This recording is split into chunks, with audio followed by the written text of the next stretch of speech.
बिस्मिल्लाहिर्रहमानिर्रहीम। अस्सलाम वालेकुम। नूरुल आपकी खिदमत में हाजिर है। रियासत माफ़ी मांगे, कत्ल गलत था, पुलिस और एजेंसियां गलत हैं, मज़ीद तहकीकात होनी चाहिए, जुर्माना देना चाहिए। ये क्या इनकलाब है? दूसरी तरफ साबिक सदर आरिफ अलवी किस किस को गुमराह कह रहे हैं, किसको धमकी लगा रहे हैं, किसको डरा रहे हैं और किसके लिए डील मांग रहे हैं। ये कहानी तो मैं आपको बताऊंगा, लेकिन उससे पहले आपको बताऊं कि साफ़ी फंस गए हैं। काफ़ी सारे साफ़ी जो है ना इकट्ठे ही फँस गए हैं। वो किस केस में फँसे हैं? और आसिफ ज़रदारी साहब तो लाहौर आ गए हैं, लेकिन बिलावल भुट्टो अफ़गानिस्तान के हवाले से किसको याद कर रहे हैं? तो जनाब, सबसे अहम चीज़ है जस्टिस तारिक जहांगीरी साहब का केस। जस्टिस जहांगीरी साहब के बारे में गुज़िश्ता दिनों एक खबर आई कि उनके खिलाफ एक रेफरेंस फ़ाइल हो गया है, जिसमें उनकी सनद को जाली करार दिया गया।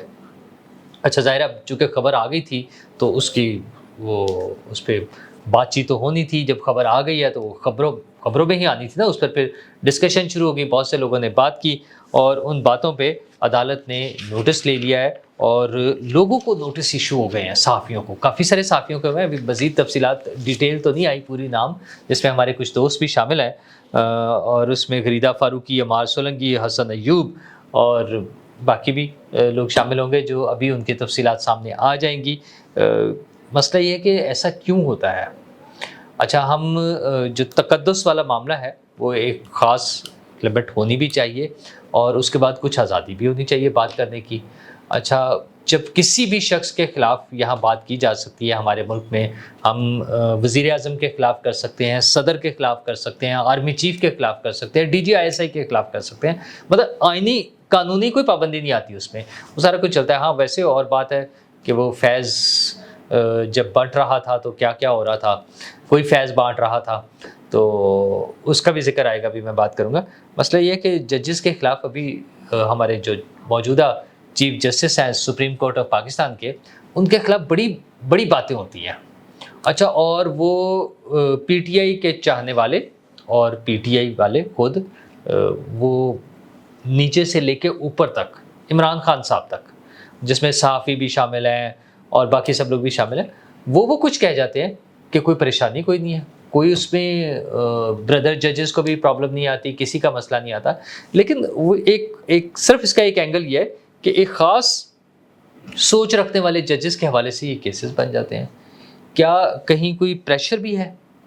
वो अनसीन प्रेशर है कि नहीं, इनके खिलाफ बात नहीं होनी है, ये अगर बात होगी तो ये मसला आ जाएगा।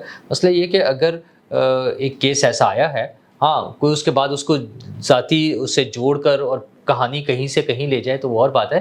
लेकिन सिंपली अगर डिग्री पर कोई बात कर रहा है तो मतलब वो खबर, उस खबर को आगे लेके जा रहे हैं ना, कि जो खबर आई है, खबर आ गई है, अब उसके मुताबिक जब फैसला होगा डेफिनेटली वो भी उसी तरह से डिस्कस होगा, उस पर भी बात की जाएगी। अगर वो खबर गलत है, झूठ है, तो वो पता चल जाएगा, वो तो चंद दिनों में पता चल जाएगा, उसमें तो ऐसी कोई बात ही नहीं है। मतलब इसमें टेंशन वाली तो कोई बात ही नहीं होनी चाहिए। हाँ, एक दूसरा इसका एलिमेंट ये है कि तौहीने अदालत जिस तरह से है, उसी तरह इंसानों की भी तौहीन होती है, उसी तरह से हर शख्स की इज़्ज़त है। और दुनिया भर में बड़ा अजीब-सा सिस्टम है। हम देखते हैं बरतानिया में ख़ास तौर पे, चूँकि ऐसे लोग भी वहाँ पर बाज़ औक़ात गिरफ़्तार हुए, अल्ताफ़ सिंह साहब गिरफ़्तार हुए, चलो मैं आपको क्लियर बताता हूँ। तो वहाँ के सिस्टम के मुताबिक जिस शख्स पर इल्ज़ाम लगता है और उसको इवन गिरफ़्तार कर लिया जाता है, उसकी आइडेंटिटी डिस्क्लोज़ नहीं करते, उसकी शनाख्त ज़ाहिर नहीं की जाती। हाँ, ये बताया जाता है कि एक एशियन नेशनैलिटी का बंदा है, एशियन ओरिजिन का आदमी है, शख्स है, मेल है या फीमेल है और तकरीबन इतनी एज है, उन्हें गिरफ़्तार किया गया। अच्छा, ठीक है, वो चूँकि मुमकिन है कि कल को वो इल्ज़ाम गलत साबित हो जाए, तो इसलिए उनकी इज़्ज़त का ख़्याल रखा जाता है। हत्ता कि इज़्ज़त की जब बात की जाए, वो तो सबकी है। तो हमारे मुल्क में भी अदालतें जब इस तरह के फ़ैसले करें, तो उन्हें चाहिए कि इस हवाले से भी, जहाँ वो हुकूमतों को, पार्लियामेंट को, सबको बहुत सारे मशवरे मिलते हैं अदालतों से और बहुत सारी गाइडलाइंस मिलती हैं कि आप यूँ करें, इस पे भी बात होनी चाहिए। और ये बात हुकूमत को भी सोचनी चाहिए कि सिस्टम को ठीक कर लें। वो सबके लिए बराबर कर दें, मतलब वो ऊपर नीचे करके जो है ना, वो अलग-अलग से ना करें। वरना फिर वही बात है कि सब कुछ ही हो रहा था इन्हीं अदालतों के साथ, इन्हीं अदालतों के ज़रिए। वो अदालतों में फ़ौजी अफ़सरान को भी हमने देखा है, हमने गुड टू सी यू भी देखा, हमने ट्रकों की बातें भी सुनी, हमने वो भी सुना कि अब्बू ने बड़ी मेहनत की है, पैसे आने हैं अच्छा वो जज साहब के घर पे, चीफ जस्टिस के घर पर ऑफिस बना हुआ था उनके बेटे का, मलिक रियाज के साथ एक लूटमार का प्रोग्राम चल रहा था। कोई परेशानी किसी को नहीं होती, मतलब वो कोई बात ही नहीं होती उस पर कि ये क्या कर रहे हैं। अच्छा ना उनको कोई पूछा जाता, वक्त गुजर गया, कोई टाइम बार्ड होता है कि उसके बाद उनसे पूछा नहीं जा सकता, बाकी सबसे पूछा जा सकता है।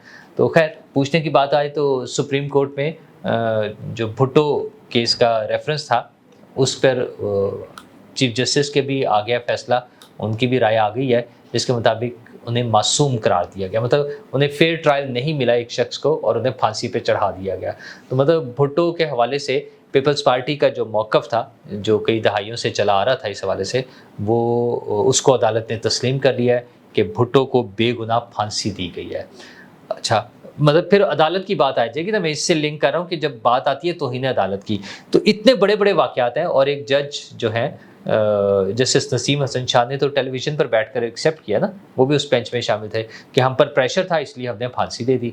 तो ये जो लोग प्रेशर में लोगों को फांसियाँ दे देते थे, उनके खिलाफ अगर कोई बात करे तो क्या उस पर तौहीन अदालत लगा के उन सबको अंदर कर दिया जाए? मेरा ख्याल है इसमें बहुत सी चीज़ें देखने वाली हैं। अदलिया ने तो करना ही है, अदालतों ने, जजेस ने तो अपने उस पे जो भी फैसला करेंगे, इसमें हुकूमत को यानी सियासी जमातों को और पार्लियामेंट को भी कोई स्टेप लेना चाहिए। पार्लियामेंट आज़ाद है फैसले करने में। अच्छा अभी वो कानून साज़ी करने में हर चीज़ का उनके पास अथॉरिटी है। हाँ, उसमें नंबर गेम्स अभी बाकी हैं। वो मखसूस नशिस्तों का केस कल फिर उसकी हियरिंग है। बात काफ़ी आगे चली गई है मेरा ख्याल है, मतलब अपने क्लोजिंग की तरफ है वो केस, अपने अंजाम की तरफ जा रहा है, फैसले की तरफ बढ़ रहा है। फैसले में मुख्तलिफ आरा आनी है। मेरा ज़ाती ख्याल भी यही है कि अगर हाउस को कंप्लीट करना है तो उसका एक तरीका ये भी है कि पीटीआई की नशिस्तें माइनस करके बाकी हाउस को कंप्लीट कर दिया जाए कि इतने नंबर्स बाकी हैं और उसके मुताबिक उसको फिर 2/3 मेजॉरिटी डिसाइड कर ली जाए, बजाय आज वाले एब्सोल्यूट नंबर्स में जिसमें वो सीट्स ही शामिल नहीं है, उसके मुताबिक 2/3 मेजॉरिटी रखी जाए। वो 20-21 सीटें जो बाकी पार्टियों को ना देने की बात हो रही है, अगर वो नहीं दी जाती, अब एक चांस ये भी कि उन्हीं पार्टियों को दे दी जाए। अगर उन्हें ना भी दी जाए तो फिर उस सूरत में उसको क्लियर करके मेरा ख्याल है अदालत को एक ही फैसले में ये सारा कंप्लीट कर देना चाहिए ताकि हाउस मुकम्मल हो और हुकूमत के पास, पार्लियामेंट के पास अपनी कानून साजी की जो ताकत है वो बहाल हो और बातें आगे चलें। मतलब हम इसी पे तो नहीं फंसे रहना है। इस पर फंसे हुए जो हैं वो आज पीटीआई वाले तो फंसे हुए हैं क्योंकि इमरान खान साहब अंदर हैं और उस पर साबिक सदर आरिफ अलवी साहब ने बड़ी मज़ेदार सी बात की है। उनका कहना ये है कि इमरान खान कैदी नंबर 804 बाहर आकर किसी से बदला नहीं लेंगे, मैं उसकी गारंटी दे रहा हूँ। आप सोचें कि इमरान खान की गारंटी देने पे कोई बंदा खड़ा हुआ है। अच्छा कौन उनको पूछेगा? आरिफ अलवी साहब आप किस खाते में होंगे, किस खेत की मूली होंगे आप कल को जब इमरान खान साहब अगर जेल से बाहर आ जाते हैं? अगर, मैं एक बड़े सारे इफ़ के साथ है, क्वेश्चन मार्क के साथ है, तो और ये किसी को धमकी दे रहे हैं आप कि वो बदला नहीं लेंगे किसी से, मतलब क्या बदला लेना है उन्होंने? अच्छा, और बदला कौन लेता है? बदला लेने में आपका ख्याल है वो आते ही फिर ताकत में आ जाएंगे, वज़ीर-ए-आज़म बन जाएंगे कि वो बदला लेने की पोजीशन में होंगे, या वो अपोजिशन में रहते हुए कोई तहरीक चलाएंगे? तो वो तो उन्होंने जो कसर कोई छोड़ी नहीं है, पहले सारा कुछ करके देख लिया है। तो ये डराने धमकाने की बातें ना करें। दूसरा वो जो है ना, उन्होंने साथ वही जो कैंपेन उनकी चलाने वाला कॉन्सेप्ट है वो उन्होंने जारी रखा है। अपनी फ़ौज के हवाले से उन्होंने बहुत सी बातें की कि आइन पढ़ना था, आइनी हदूद में रहना था, वो सियासत में मुलव्वस होते हैं नहीं होते, वो सारी बातें करके उन्होंने कहा कि मैं तनकीद किस पे करूँ?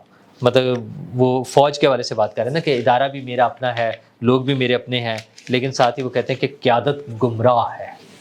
अच्छा, उन्हें लगता है कि असल मसला, असल टारगेट जो उनका है वो जनरल आसिम मुनीर है। उन्हें तकलीफ़ जो है जनरल आसिम मुनीर से है, क्योंकि याद है ना वो जो कोट होता है आरिफ अलवी साहब का कि माफ़ कर दें, रो रहे थे, आँखों में आंसू थे और हाथ जोड़े हुए थे और उन्होंने बात नहीं सुनी थी। तो ये सारे मसाइल हैं और पूरी पीटीआई का, इमरान खान साहब का, सबका मसला ही सिर्फ जनरल आसिम मुनीर से है कि जनरल आसिम मुनीर, और पुराना मसला है, जब general Asim Munir DG ISI थे, इन्होंने वो केसेस जो पकड़ लिए थे इनकी फैमिली के, चोरी के, फ्रॉड के, तो उस वक्त से उन्हें बुरे लगते हैं। और आर्मी चीफ बनने के बाद भी उन्होंने चूँकि लिफ्ट नहीं कराई, उन आर्मी चीफ के तौर पर वो ये काम करने को तैयार नहीं है कि इमरान खान के कहने पर, क्योंकि वो हैंडसम हैं, स्मार्ट हैं, बड़ी पार्टी के लीडर हैं, बहुत ज़्यादा उनके फॉलोअर्स हैं, इस तरह के रिमार्क्स आते हैं ना, आपने सुने हुए ना, तो वो जनरल आसिम मुनीर उन रिमार्क्स के मुताबिक इमरान खान की मोहब्बत में मौजूदा सियासी हुकूमत को फारिग करके इमरान खान को हुकूमत में लाने के लिए तैयार नहीं है। यही उनका सबसे बड़ा जुर्म है। बाकी तो मसले मसाइल चलते रहेंगे, लेकिन एक अहम चीज़ और भी है कि रियासत माफ़ी मांगे। इमरान खान की माफ़ी के लिए तो जो मर्ज़ी करते रहें, और ये भी काम चूँकि एक कत्ल पर जब ये फैसला हो गया, अदालत ने कर दिया कि पुलिस का मौक़िफ़ गलत है, एजेंसियों का मौक़िफ़ गलत है और वो कत्ल नाहक है, तो जुर्माना तो हुआ है, लेकिन साथ ही उन्होंने मज़ीद तहकीकात का भी हुक्म दिया है और रियासत को माफ़ी मांगने का भी हुक्म दिया है। लेकिन समझ आ रही है ना आपको, ऐसा पाकिस्तान में तो हो नहीं सकता। ये कीनिया में हुआ है। जी हाँ, अरशद शरीफ के कत्ल की केस में वहाँ पे अदालत ने ये फ़ैसला दिया है। अब ज़ाहिर है वहाँ पर भी तहकीकात होंगी। हमारी हुकूमत को भी चाहिए कि उसमें उससे लिंक्स जो जुड़ते थे, कभी टीवी चैनल का नाम आता था, कभी और दोस्तों के नाम आते थे कि कौन था जो लेकर गया, जिसने दुबई से उन्हें भागने पे का मशवरा दिया, वहाँ पहुँचाए, सारा किया, तो उसकी भी तहकीकात होनी चाहिए। इंसानी जान का कोई सब्स्टिट्यूट नहीं है, वो अरशद शरीफ हो या कोई भी हो। मतलब उसके सियासी इख्तलाफात कुछ भी हो वो नज़रियात कुछ भी हो सकते हैं, हमें उनसे इख्तलाफ हो सकता है, लेकिन इंसानी जान का ज़ियान नहीं होना चाहिए। और एक पाकिस्तानी शहरी की जान पाकिस्तान से बाहर भी कहीं गई है, तो हुकूमत पाकिस्तान को उसमें अपना रोल अदा करना चाहिए। उनके जो भी मुल्ज़मान और जो मुजरमान हैं, वो कैफ़रे किरदार तक पहुँचने चाहिए। ये हुकूमत का काम है।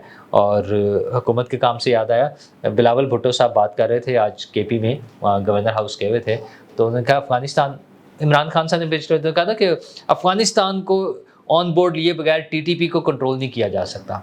अच्छा, एक तो इमरान खान साहब बराह रास्त ये कह रहे हैं कि टीटीपी को अफ़गान तालिबान कंट्रोल कर रहे हैं। अच्छा, जो कि जनरली मौक़िफ़ यही है, हमारा भी जो है ना, वो ज़रा ज़ाहिर है साबिक़ वज़ीर आज़म और तालिबान से मोहब्बत, तो ख़ैर उन्होंने भी यही बात की है। लेकिन साथ ही पीटीआई वालों का ना कि जाते नहीं हैं, बिलावल भुट्टो नहीं गए वहाँ और हुकूमत अब जो है वहाँ अफ़गानिस्तान नहीं जाती। बिलावल भुट्टो ने कहा कि वो दौरों से काम नहीं सिर्फ हल होगा मसला कि मैं जहाज़ पकड़ता और वहाँ चला जाता। हाँ, बातचीत होनी चाहिए, डिप्लोमेसी होनी चाहिए, मुज़ाकरात होने चाहिए, एंगेजमेंट्स होनी चाहिए, सारा कुछ होना चाहिए। ऐसा उन्होंने ज़िक्र किया, उन्होंने कहा वो याद है ना, कप पकड़ के तस्वीर उतरवाई गई थी, तो उसकी कीमत हम आज भी अदा कर रहे हैं। अपने शहरियों, अपने सिपाहियों, अपने फ़ौजी जवानों, अपने अफ़सरों की जानों के नज़रानों की सूरत में हम उसकी कीमत अदा कर रहे हैं। लेकिन हमें पाकिस्तान को महफूज़ बनाना है। उसके लिए चाहे अज़्म इस्तेहकाम हो और चाहे कोई और ऑपरेशन। मसला ऑपरेशन इशू नहीं है कि उसका नाम क्या रखना है, उसको ऑपरेशन कहना है या नहीं कहना। हर पाकिस्तानी की जान और माल की हिफाजत हुकूमत की ज़िम्मेदारी है, और उसके लिए जो भी टूल्स इस्तेमाल हो सकते हैं, जो भी ज़राए इस्तेमाल हो सकते हैं, वो उन्हें करने चाहिए पाकिस्तान को और पाकिस्तान के लोगों को महफूज़ बनाने के लिए। शुक्रिया।